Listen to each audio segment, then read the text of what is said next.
Yeah, well, welcome back. Still on Mark, book of Mark. Now, let's have these 6 or 5 points about this man called Mark. So one thing I want us to know is Mark was not, his name was not mentioned at all in the Gospels. In the Gospel, there are different. There are 4 Gospels, whereby we have the Synoptic Gospel and the Gospel according to John. So his name was not mentioned at all.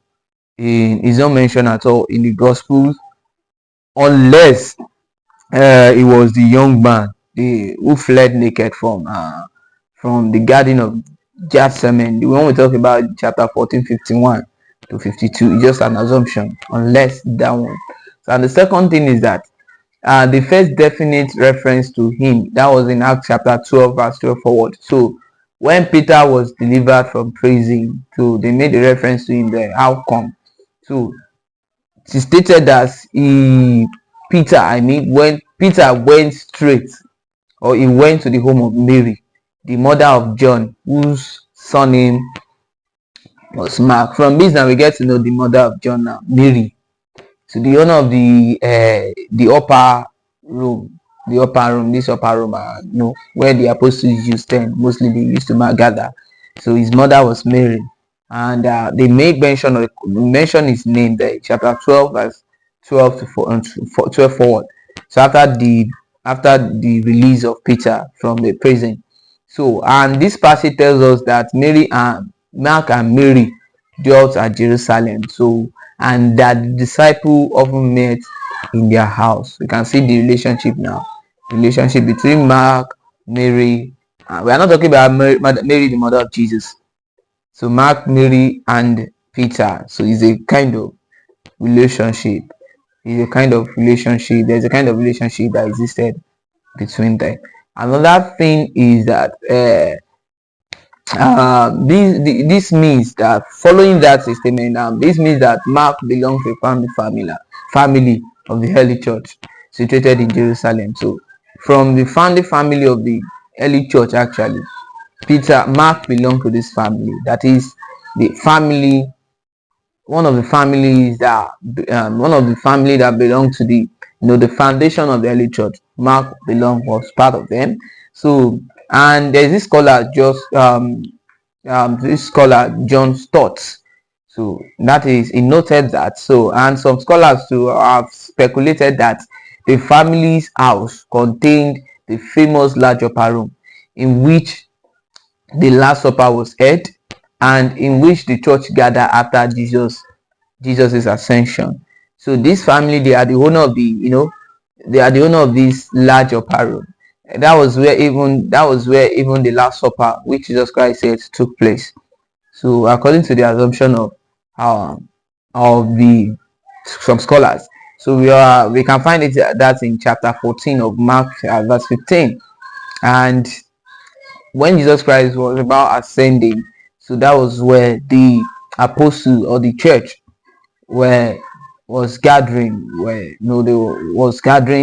and that was where Jesus Christ was taken up. That was where Jesus Christ was taken up to heaven. So that is that. Another thing is that still on Mark rather. So what's the relationship between Mark, Paul, and Barnabas?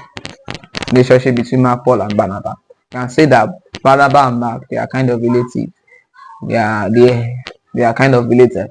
So now this same Mark we are talking about in the first missionary journey of Paul. So he accompanied Paul and Barnabas on their first missionary journey as their attendants, actually. So we can find that in Act 13 verse 5 and verse 13. So now he was not able to actually accompany them all through the journey. So when they got to a particular point, Phrygia and Pamphylia, so he returned to Jerusalem. Only God knows, but that time too, Mark might be very small, might be still young. So it is possible that should happen. So that is Act 13:13. So Mark's action now occasioned this kind of separation between Barnabas and Paul, because Barnabas insisted that they should take Mark with them during their second missionary journey, but Paul said no, we cannot go with Mark. So you cannot go with Mark. So, and as a result of this, there is this kind of separation between between uh, between Paul and Barnabas. So Paul on the second missionary journey went with Mark, and Barnabas on the second missionary journey went with Mark, and Paul went with Silas. Later came across Timothy and all that. So, and Paul went to Asia Minor, and Barnabas took Mark, and they revisited Cyprus, one of the cities they visited in their first missionary journey. So in Colossians 4:10, so he's now here. Now Mark is now described as the cousin of Barnabas. You can see they are related. Okay, fine. So they are related somehow. But Mark was Barnabas' cousin. So another thing we are going to see there is that this argument that occurred between Paul and Barnabas did not last for that long. So later on, by the time Mark was matured enough spiritually, so he won the love and respect of Paul. So Paul began to even liked him so much that Paul mentioned him in his epistle.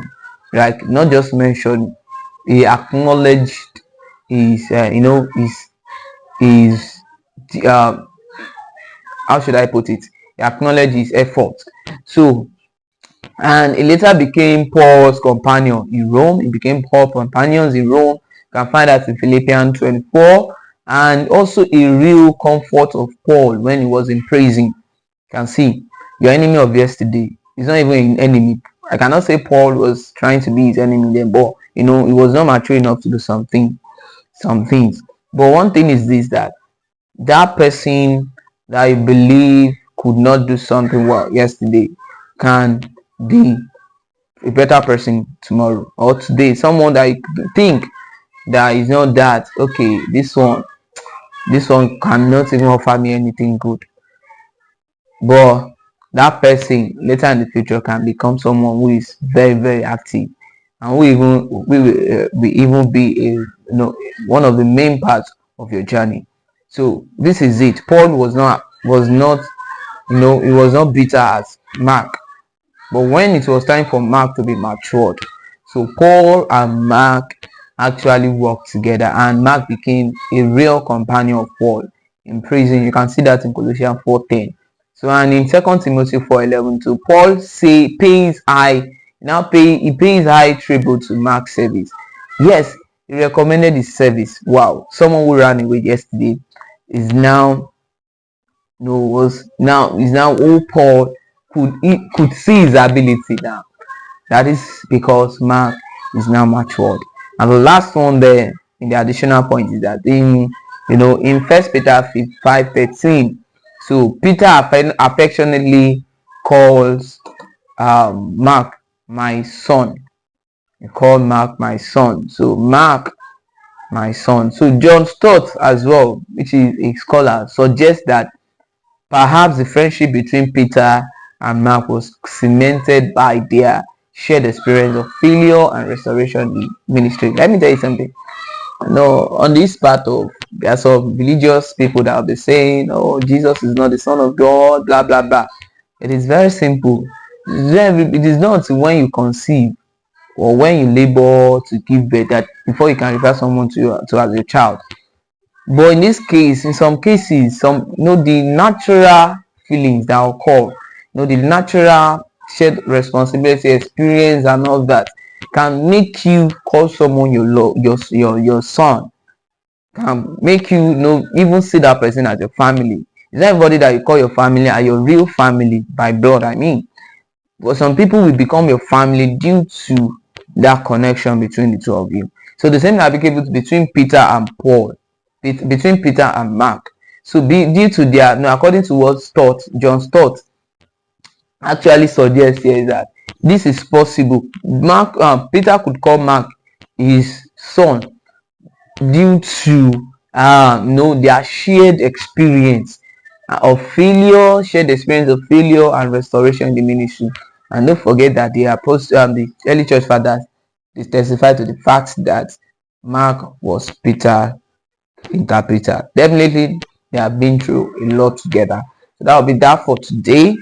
So in their next classes, we'll be moving further to the next part of the book.